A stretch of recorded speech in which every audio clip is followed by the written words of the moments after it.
Hello and welcome back to another episode of the Physiology of Endurance Running podcast. And this is our Road to Barry series where Owain is preparing for the Barry 40-mile race. So 40 miles around the glamorous track in Barry. What's it called? What's the track called? Jenner Park. Jenner Park. Around Jenner Park to see how fast he can go, or I think the real test is can he stay sane after 160 laps, right? 161. Don't forget that last one. 161 laps around the track. This is week 2 of the build. Was this how many weeks to go? Seven weeks to go. Yeah. How are you feeling, Owain? Not bad. I think we'll get onto it. It was a different week. Had a few things going on, so yeah, I don't know. I think like a lot of runners, I'm a bit of a creature of habit. Like I like to get my run done, and I couldn't do that for quite a few reasons this week a lot of the time, which we'll get onto.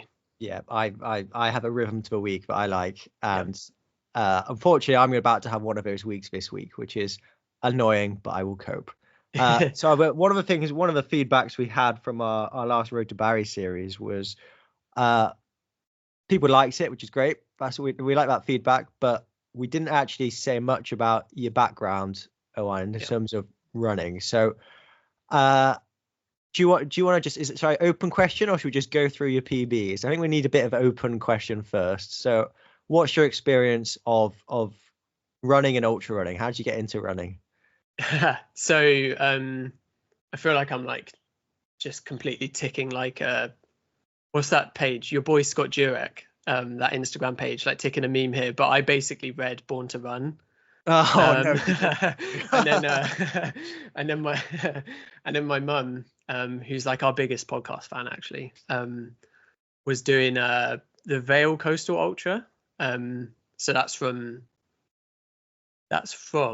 Penarth to Ogmore, if you know that, in South Wales.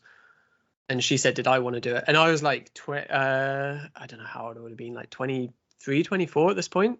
Hadn't really run much. Done a couple of park runs, but not really run much. And was like, yeah, I'll give it a go. Took like 6-7 months to train. Made all the training mistakes, but didn't get injured.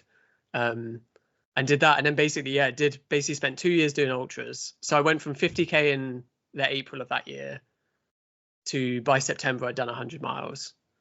And yeah, basically spent a couple of years doing ultras, and then realized you want to say what ultras you did? Come on, what 100 miler was it? So it was one of these backyard ultras, but like just when they were getting popular. So like 2018, I think I did one.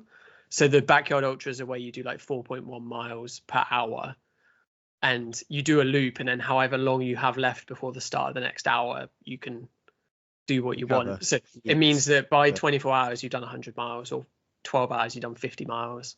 So I did one of those in Ireland, and it got to 100 miles. What else did I do? I did North Downs Way, Wendover Woods 50 in that year. So a couple of like the Centurion running ultras, which are really good. They're probably some of the best like organized ultras, I think, in the country. And then some more, how would you call them?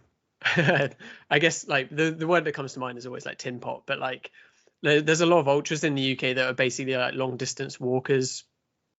I don't say races, but like events, and then they just open it up for you to like run it instead of walk. So I did a few of those as well. So I basically did it like a year and a half of ultras, and then I was midway through Ultra Trail Wales, and I was sort of like, I think I was in like 5th or 6th or something, and I was like, everyone in front of me is probably faster than me at a mile and at 50 miles. And I just sort of realized like, and I sort of had an interest in sports science, but I was like, I need to actually become a better runner. Because I got to the point where all of the low hanging fruit of ultras in terms of like fueling well and being organized and pacing yourself, I had done, and I was getting as far as I could. so I sort of had that thought, and then trained for a half marathon, ran like 79 minutes, and then COVID happened. And then basically after that, I've been in the club since, done road running, done a degree, sort of learnt more. But yeah, that was my start, was ultras. And then I went away from them, got into road running. And then I guess in terms of PBs, should we start with 5K? 5K. Yeah. We don't need to do. Yeah, let's start with 5. I don't think I have anything shorter. You got a 3K on there, 3,000. Oh, that was a split from 5,000. Fair enough. That was it was like 32 degrees in Milton Keynes. I don't know if anyone did MK 5,000 in 2022, maybe, or maybe 2020. I don't know what year, but whatever year it was like 2021. 2021. It was definitely, give it its proper name. The SOAR Milton Keynes 5,000 PB special. It was over 30 degrees on the track, and I'd had my second COVID jab like 2 days before, and I felt like horrible. And then I think that put me in a hole the whole summer. So no, that wasn't great. But 5K is 16:11. 16:11, yeah. I've got like your Power 10 here, yeah. Podium in Butte Park. 2022, 16:11. Yep. That was training for London Marathon that year, which is my marathon PB. So I guess we skipped to that. So 2:38. 2:38:07, very respectable time at London. And then that same year as well, half PB 74. 74:39. Yep. At Cardiff. Yep. That was a really good year. Sort of been downhill since then. No, after I mentioned it last time, like having sort of bouts of fatigue in like 2023, that basically started after London. So sort of struggled to get quite as close there, or quite as close to that sort of fitness. I probably in the same shape now. You ran 16:15 in 2023. I guess now you've sort of moved towards more doing some fell racing. And enjoying that. Is that right? Yeah. So I don't know. I don't particularly get much from road running. I think having sort of two years or so where, a year and a half where every 3 months any progress I made was gone, and I just felt absolutely rubbish, and I sort of couldn't figure out why. Well, I could figure out why, but there was like a year there where I was just getting ill every few weeks, and maybe I was overtraining, but then at the same time I was like never going above my threshold in a session, and like doing one session a week in a long run, and it just wasn't, for whatever reason, wasn't clicking. I just sort of got fed up of road racing and chasing PBs. That's where I sort of thought, okay, let's try. Like, I've always liked cross country. More recently started doing some more fell races, which I think like a even more interesting sort of side of running in a sort of completely separate world. And I always say to people, like, go and try them, because they're just so like unique, and it doesn't matter the time, I guess, and there's also there's skills involved which you don't necessarily have in road running. Like, there's not any sort of technique or technical aspect to like podium 5K, is there? Whereas like with a fell race, I mean, you can be really, really fit, but really bad at descending, which is sort of me. And it sort of brings another dimension into running. But I mean, we'll mention fell races because I did one this week. That's sort of where I am. So that sort of 2:38 marathon is maybe like, I don't know if it's like the fittest I've ever been, but was pretty good. That was like a really interesting summer, because I literally had COVID and then like basically 12 perfect weeks. I think I had like one slightly odd session. And yeah, and then since then it's not been as good. But no, that was just sort of some background of where I am, because I think people have come to this podcast maybe like knowing like your PBs and and we said at the start, didn't we, of Road to Valencia, like you ran 2:15 in 2023. And then I think when we initially started re-recording together, we did bio each other. That was quite a while ago now, isn't it? So that was quite a few months ago. So nice to do a bit of an update, go through your times. But I didn't know you'd done a backyard ultra 100 miler. So I've done two. I did another one. This is maybe like we've said in the main show, doing like some more dives into like ultras and stuff. Like the amount that people do ultras is like mad, and I got into it for a bit. And so I did the first one in September, and then like the next February I did another one and ran 113 miles. And that was February in like Northern Ireland, so the night was like, I don't know, like 10-11 hours long. It was so grim. Like one of the things with those backyard ultras is like once the sun comes up, and I think it's probably the same at like UTMB, right, or like any ultra that goes overnight, once the sun comes up you feel so much better. Like I think things like circadian rhythms and stuff, and like just your body's natural response to sunlight kicks in. And I just remember that one, it was just like sort of gone 6 o'clock in the morning, and I was like, please can the sun just come up? I'm so fed up of being in the dark. I've heard that anecdotally. And my question is, why did you stop at 113 or whatever? What was it that you thought, why I can't keep going anymore? My I mean, obviously, like sort of goes without saying, my legs were really tired. That one was during one of these, like we've had the last few weeks, these sort of like winter storms that come in, and we were just part of the course, we were just like running into a headwind for sort of a kilometer or so, and like I just felt like I just couldn't breathe anymore. I don't know if anyone else finds it, but like when the wind's just like in my face and it just feels like you're actually struggling to sort of take a breath in, and it just, I don't know, just felt rubbish. And it's one of those things where genuinely like 5 minutes after you stop, you're like, I should have kept going.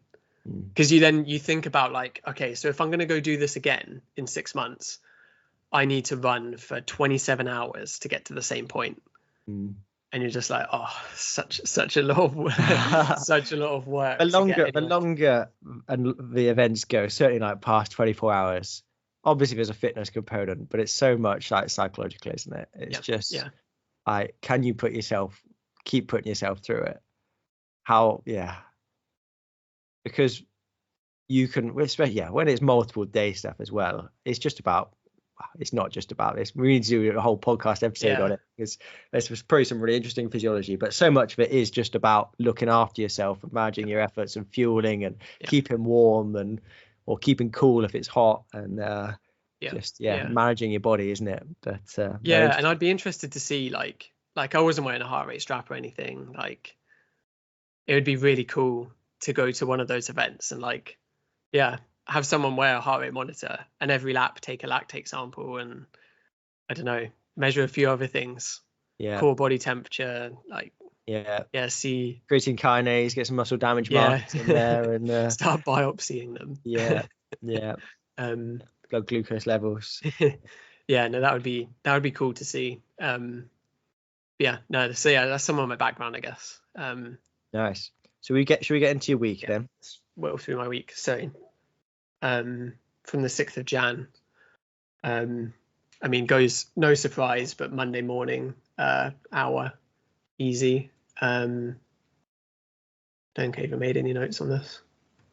No, 13k hour easy. Not much to it. I mean, I remember feeling a bit rubbish, but at the same time, it's just an hour, stick a podcast on. That was Monday morning. So then Tuesday is where the week starts to go interesting. So on Tuesday, I was doing the first visit for a study that I'm part of at the moment at Cardiff Met. I think I briefly want to mention it because I think Joseph's looking for participants if people are interested. he is, as part of his PhD, Joseph's looking at seasonal variations to your physiology. So the idea that, in ancient human history, like, even fairly recent human history, you would be exposed to the temperature. So, at the moment you would be much fighting more than we cold. are now, where we got you're not heating and air conditioning and all that stuff. Yeah. So he's basically looking at seasonal variations to your physiology. So it means a number of measures are being taken now in winter, and then in 6 months' time, myself and all the other participants go back and do the same measures. He's also, you can do it summer to winter as well. So if you're interested, it's not necessarily you have to be around right now, but you basically do 4 visits across, either end of the sort of seasons. So I was doing the first bunch of those sort of measures on Tuesday morning. So that was a cardiac scan to look at, basically look at your heart and see if that's going to change across the seasons. And then what else did we do? Then we did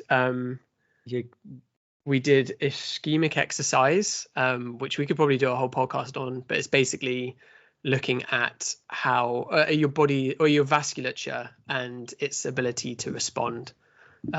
Generally in athletes, and fitter people, your vasculature is better. So vascular reactivity, isn't it? So how quickly can your blood vessels contract or expand to account for the extra oxygen demands or getting rid of byproducts, basically, isn't it? So we did that, and then we did blood volume measurements using carbon monoxide rebreathe. So no one tell the UCI or Escape Collective that we were breathing carbon monoxide, because they'll be on our case. It's a joke. Measured blood volume. And again, I guess the hypothesis is that in the summer, if you're exposed to temperature, you're going to see increases in blood volume in the summer. And then, we'll come on to it in next week's podcast, but this week I've got a VO2 max test. I've also had to keep a food diary, which has illuminated to me how awful my diet is. And then I've got like an activity tracker, which is like, I think just looking at, I don't know exactly what it's measuring. It's an accelerometer, isn't it? It's just and then I think it measures, I think it can measure temperature as well. So it's seeing like what temperature I've been exposed to for the past week. To sort of get a rough idea. But no, it's quite an interesting study. But as it relates to running Barry 40, it basically meant, Tuesday morning I had to get up to uni, up to campus, and couldn't exercise before it, although I did cycle up to campus, but then had a break. You have to follow some standardizations for studies, which meant no run in the morning. So I did that all morning, cycled home, and then ran in the afternoon. And I don't know if it's just in my head, but I really, really don't like running in the afternoon. I just can't seem to get like my food intake right or anything. So basically an hour of cycling during the day is sort of commuting. And then in the afternoon, I did 10 miles. And I ran to Talbot Green, which is where Rachel works. So my thought was, the plan was I'd run to meet Rachel and then jump in the car home. As it turned out, I ran to her work and then she was there another hour. So I sat in the lobby at the Welsh Blood Service for an hour waiting for her, which wasn't ideal. Been a bit hungry and cold, probably. Yeah, well, I was really hungry because I basically just felt like I was hypoing about 5 minutes into the run and just felt really awful. Maybe you'll need to look through that food diary. I know. I think I got home and had like 2 Tim Tams, which before the run, which is probably not ideal. But wasn't a particularly good run, but hour and 10 minutes, 4:26 a k, decent bit of elevation as well. So I am. Also, I made a note. I listened to the Inside Running podcast monthly episode, and Christian from Norway, I think he listens to this. He's messaged us on Insta. he made a comment that he thinks that the UK has the worst weather in winter for running, and I like definitely agree after this week, and the week No, it before. doesn't. No, it doesn't. I reckon it does. I mean, I think one of the reasons the UK produces some good runners is because actually in the summer and winter it's never an extreme, is it? It's never like -10, very rarely. I don't know. It's pretty bad this past week. It has been a bit, but this is as bad as it ever is, isn't it? Like Yeah, a bit of true. ice, and it's not fun. It's a bit dark, a bit cold, a bit wet, but it's not like Norway. And in the summer, it's not 30 degrees, is it? Very rarely is it 30 degrees. It's more like low 20s, which is pleasant running. Yeah. I don't know. I agreed with him though. Out of Europe, I think out of Europe, I think UK's actually got one of the best climates for running. On On average. I don't know. On average. This Anyway, was also we'll the day move on. where everything froze in Cardiff. So like, I know 2 people that ended up in hospital falling off their bikes. Yeah, it wasn't ideal running conditions. Yeah, everything froze. But yeah, no. So that was Tuesday. So yeah, a bit of an interesting day. Yeah, got 10 miles in at the end of the day. Sort of not too worried. Oh, and then it's not recorded on Strava, but then one of the things I do quite a lot is Rachel got home and then she goes for sort of a 25-minute run or so, and I normally just jump on the bike and ride with her. Yeah, so I think I did that like 3 or 4 times this week. I don't think it's even worth like recording as, I don't know, training volume, but it does actually feel kind of nice, just a gentle like spin on the bike for 25 minutes. Yeah, I do a bit of the same sometimes with Jemima, and no, it doesn't go on Strava. Yeah, no, I mean, like it's in part like it's nice to sort of just have a chat. We normally just like tell each other about our days, but then also like there's obviously we're out at like 7:30 at night, and like unfortunately Rachel doesn't feel particularly safe on her own, so I just go with her. It means like she can actually go for a run and feel all right. Although say you don't feel safe, like still almost getting smashed by cars all the time. But yeah. Yeah. So Wednesday, so I knew later in the week I had a fell race, which would be sort of half an hour of pretty hard running. So I knew I wanted to get a decent amount of volume in a session. And yeah, really sort of thought, well, let's try get hour 10, hour 15, hour 20 minutes of sort of hard running, fairly hard running. So I decided to do 2 by 6 miles, or sort of ended up being 2 by sort of 40 minutes, up and then back down the Taff. And the way I sort of programmed this into my watch was I split each 6 miles into 2 3-mile blocks, and then just sort of had a slightly higher like heart rate alert for each of them. And yeah, sort of first one was fine going up the Taff. Like I felt all right for the first 3 miles, where my heart rate cap was sort of 165, so just over my first threshold. And then my watch beeped, and the next 3 miles, like the cap was sort of 170, so halfway between my first and second threshold. And I was trying to run a bit faster, and I just felt like I couldn't. And it was really cold and pretty icy, which wasn't helping. You know, like where you're going around a corner and you're like trying not to fall on your ass. Yeah, which wasn't ideal, especially right at the top. There's an industrial estate at Corriton that was particularly icy, but yeah, so did the first block of 6 miles, had I think a sort of 3-minute like walk recovery, basically back to the top of the Taff Trail, and then started the next 6-mile block, and just couldn't get my heart rate up. Like again, I had 170 as sort of the heart rate alert, and it took sort of like over a mile for it to get even close, which is a bit odd. I think it's for cold though, isn't it? I think it's for cold in that like you just don't need to produce, your heart rate doesn't need to get as high to perfuse your skin and get rid of heat that way. But you also got like that diving reflex, haven't you? Where actually, if you jump into cold water like head first, you've got a diving reflex where your heart rate slows down, and you can get that, which makes sense because you're going to be underwater. You want to slow down your heart rate and burn through your oxygen stores less quickly. But you can have the same thing with like wind chill on your face. And I do think together those two things make a bit of a difference. So your intensity, the goal intensity is probably about right, but you just it feels harder to get your heart rate as high. Yeah, you're going off heart rate. And then, like, I think I took 4 or 5 minutes between. Part of that was just going to the loo, to be honest. But yeah, like my legs just felt I don't know, a bit heavy and sort of rubbish. And I think part of that was the cold. The sort of session, though.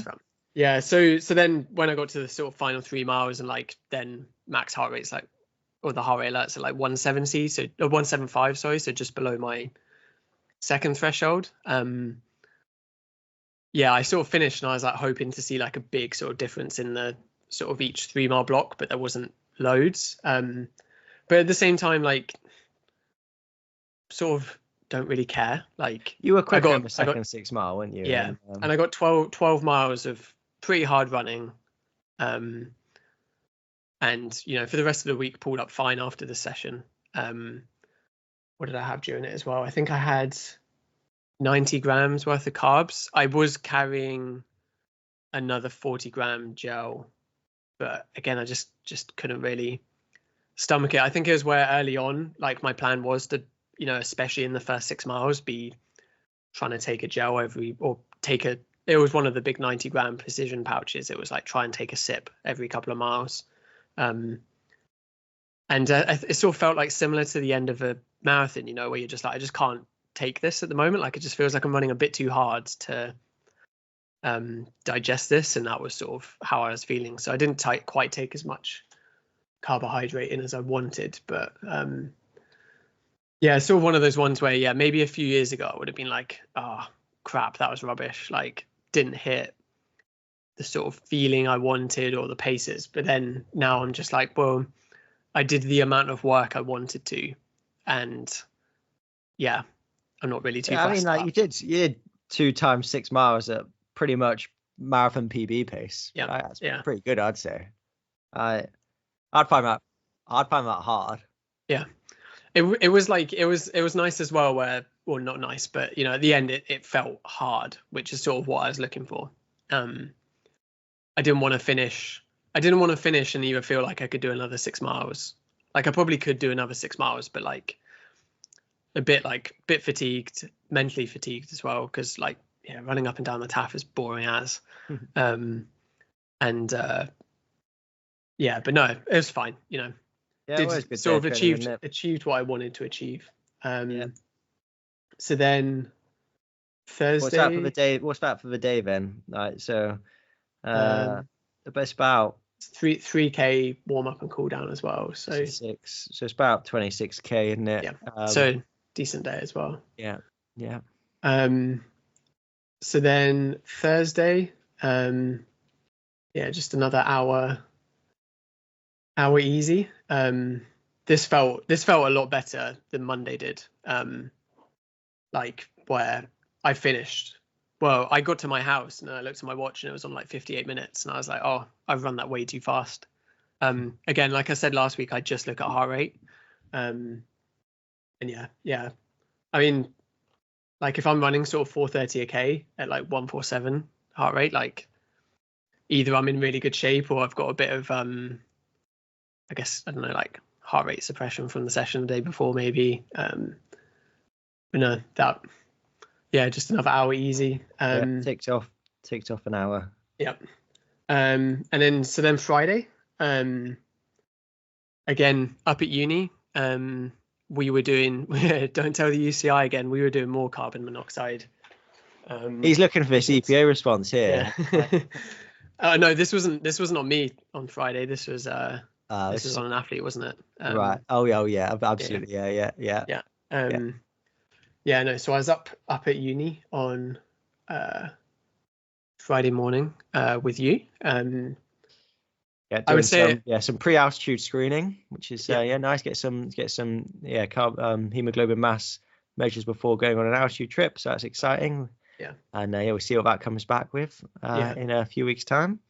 And then I would say yeah, as well, actually, sorry, just with the days before that, like, so my dissertation was due on Friday, so most days was basically run, eat breakfast, and then painfully edit my dissertations. That was, yeah, maybe like I would be a bit more adventurous, but there was sort of a bit of like mental stress as well this week. In it's addition to done. the It's yeah, so submitted. done.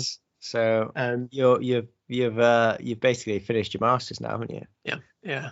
So we'll see what that comes back as. But so Friday morning, cycled up to Cardiff Met and back, so another hour on the bike. After we poo-pooed cross training the other week, I've done 2 hours of it this week.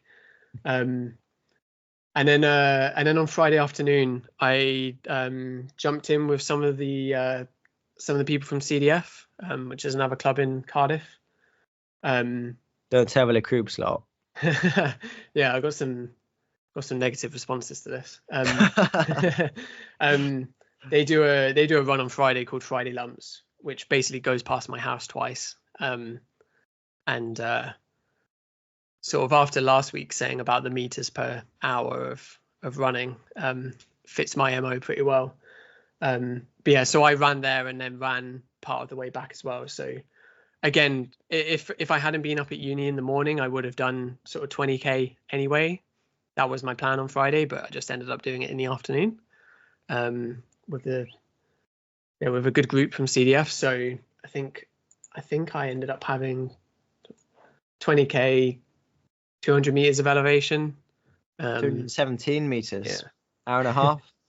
Yeah, so good run, good chatty run over some hills, which is nice. And then on to Saturday. And I guess also actually that sort of 20k later in the week is definitely something I want to keep in. Sort of what I guess other people would call a midweek long run, but I'm doing it on a Friday. The day before a fell race. Yeah. Freshen you up.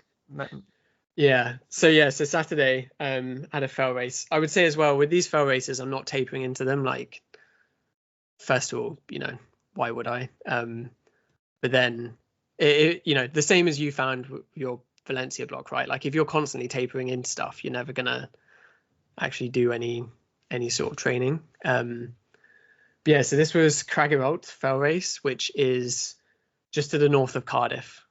So as far as fell races go, this is about as close as it gets for me. I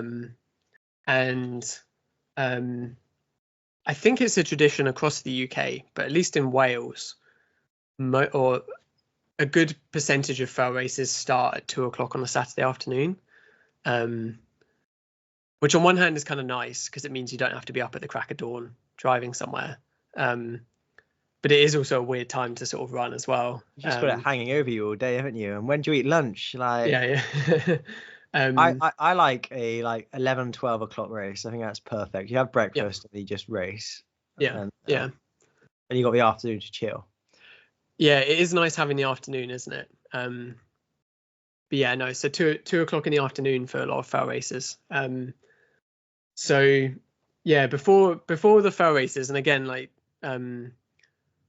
this was shouted at me in the car park, but like, I mean, before any race now, I do a bit of priming, which we did an episode on priming. I can't remember what it's called. Was it actually called priming? But optimizing the warm up or something like that, wasn't it? Yeah. So yeah, I don't know, really briefly, the idea with that is like if you do a bit of sort of fairly hard running before an effort or a race, it will sort of improve your performance and also generally makes the race feel a bit better, I find. So we sort of suggested, 3 to 5 minutes sort of hard running. 3 to 5 minutes. We said like 3 to 5 minutes at about your second threshold, your LT2, and seems to speed up your VO2 kinetics. You can basically turn on your aerobic system a bit quicker, and so actually you need to rely less on your anaerobic system, your glycolysis in the first few minutes of your race. And it's just about the idea of actually, if you're doing a session of like, say, 6 times 5 minutes, that first one always feels pretty rubbish and the second one often feels better. And that's just the idea, the same like principle behind it really, but you're going to feel more warmed up and ready to go if you actually done a hard effort first. And as that then relates to fell running, like almost, you know, there was a few really unique fell races, but with a fell race, you're going uphill generally straight away. And this one's like no exception, like straight up a hill, straight up a generally, you know, like fairly steep climb as well. And I've found doing some of the other fell races I've done and not really doing much, you know, where I do like 5 minute, 10-minute jog warm up, you just feel absolutely rubbish. Like you feel really, really bad. So on one hand, like fell races are, in a good and endearing way, they are pretty low tech, and you don't have super shoes. I mean, I assume there's not many people, if any, having things like bicarb before a fell race. Like bicarb is definitely not in the spirit of fell racing. You said to me warming up was barely in the spirit of fell racing. Yeah, you just crack on and do it. Yeah, let alone priming. Yeah, so on one hand, I do feel a bit like rinky dink doing some priming, but it's not necessarily for like, I'm not being like, oh, I'm going to finish 5th instead of 7th doing this. It's just, it makes the race feel better, because you can feel absolutely awful in the first 10 minutes of one of these races, and if it's a more classic fell race where you're literally just going straight up and then straight back down, like you can feel rubbish for the entire climb. So I did 5K sort of warm up with, I think it ended up being like 3.5 minutes of sort of hard running. The other logistical issue with fell races is obviously they're up in the hills and it's pretty hard to find somewhere flat. So I was doing the sort of bout of faster running and I'm like running down like a 10% hill. I was like, I can't actually get my heart rate up, and trying not to slip over as well. But so no, did that before the fell race. And then with this fell race, it's maybe a bit different to others where you start quite far up the hill on one side of it, go over the top, slightly off the side, back up to the top, and then you do a massive descent and then you come back up. So yeah, traditional guess fell race would just be you just run to the top of the hill and then back, and there might be some along the top running, or you know, however that's divided up. Whereas with this, the climb actually comes basically at the end. And I've sort of alluded to this before, but I'm absolutely awful at descending in fell races, like so bad. And yeah, this was no exception. So I thought I was doing okay, and then got to the main descent and was just absolutely crap. I think with fell running, you often hear people say like you just need to turn off your brain, and I can't do that. It went okay. The climbing was good. Like I caught a couple of people in front, sort of thing. But yeah, I mean, I do the fell races because they're just loads of fun and it's such a nice little community. You give it a good go, though, don't you? Would you finish? Finish? 7th. 7th. Yeah, like I'm going for it. Like I'm not sort of jogging it. But it's just fun. Like it's just fun. That sort of running is fun, isn't it? Yeah. Honestly, I grew up in Cornwall running on the moor, and every run was through a bog, but it is fun going up and down hills and flying down them or as best you can.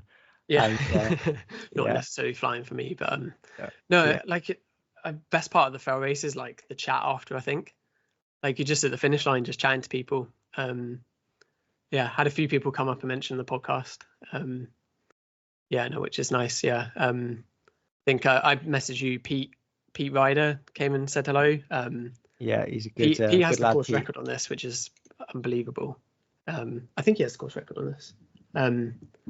We need to do an episode on fell running, I think. So that was the fell race. So, sort of 35 minutes of pretty hard running. Yeah, not very fast running, but yeah, high effort. High heart rate. High heart rate, yeah. I think it's What's your average? What's your peak at? Let's have a look. Average 177, peak of 184. So you averaged what your peak was during the 2x6 mile. Yeah. So that's nice. Gives you a bit of a differential in your intensities there, doesn't it? Yeah. And I mean, it's amazing that there's not a big difference between your average and your peak, is it?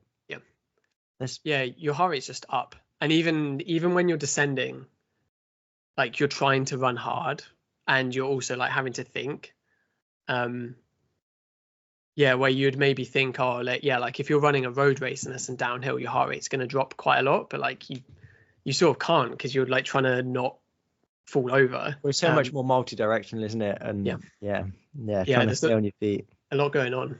So that was Saturday, then a kilometre cool down, just back to the car. And then Sunday, I sort of know with the fell races, like I normally wake up the next day and have like a little bit of DOMS, and then normally actually hits later in the day on Sunday. Again, sort of plan here is just 2 hours, sort of easy. I would like to sort of push these long runs to 2.5 hours, but I sort of thought like with the week I had, and then day after a fell race probably isn't the day to do it, is it? Yeah, day after a fell race, and then this coming week, like I said, I've got the VO2 max test, and then there's another fell race this coming weekend. So I was like, just stick to 2 hours. Just 2 hours, fairly nice and chill. Ran up to Pontypridd and then across to Llantriston and Talbot Green. Rachel was on call, so met her. She was sadly working most of the day Sunday, but 2 hours easy. Had 3 gels. Decent pace for 23 a k. Was that just outside 7-minute mile pace? Yeah. 18. Is that 18 miles? I'm going kilometers. 27k. About 18, isn't it? Yeah, bang on 2 hours. Nice.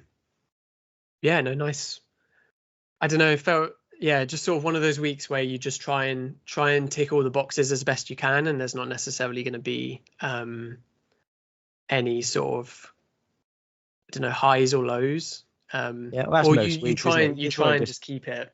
Yeah. No huge sessions. Like I said, like I would like to push the long run. I've got another fell race coming up and then some more logistical stuff this weekend coming, so that won't happen this coming weekend, but get the long run out a bit further, I think. Still a few weeks of that, haven't you? Yeah. Nice. So 128k, 9 hours 35 minutes. Yeah. 1500 meters of elevation. Yeah. Solid week. Yeah. Pretty. The furthest you've been. Since as far as back as I can go on your Strava, although you're very consistent. You've been around about that, haven't you, for months? It's it's annoying. Like I was looking during the week, and it's like mine takes into account the cycling, which then you're trying to managed to see it. Yeah, decent sort of week. More elevation. I think I've started this sort of elevation game on Strava, so we'll see if anyone joins in on that. Nice. Yeah, get a decent amount of meters per hour. Yeah. Cool. Nice week. I think that's it. Like I said, just getting it done this week. There'll be weeks where we have maybe something more to sort of talk about with the sessions, but that was interesting. Well, you've got something to look forward to this week coming up. He's been moaning about the weather. Well, we've just had a very nice delivery of Soar running apparel to keep us warm and dry during this apparently horrendous conditions that we're experiencing at the minute. I mean, it's like biblical. It's like minus 30 degrees, storms, lightning, rain. I'm amazed you managed to get out for a single. You've jinxed it now. There'll be another snowstorm. Yeah, maybe. But we've been very kindly gifted some apparel from Soar. We'll give this a bit of a review over the next Road to Barry, or the rest of this Road to Barry series. if you haven't come across Saw already, then I don't know where you've been living, but you should definitely go and check them out on their website. Not the cheapest stuff, but see it as an investment. It's really, really nice. It's going to last you a very long time, and it's so much nicer running in good quality kit, but feels good. Yeah. And you know it's going to last. Loads of it is made from recycled material, which is really nice too. So yeah, go and check them out. Thank you to Saw for sending us some kit and for sponsoring this series. So yeah, thanks again to them. Anything else to add? Oh, I think that's it for this week. Yeah. Ready to start another big week of training. Thanks for listening, and speak to you again soon. See you soon.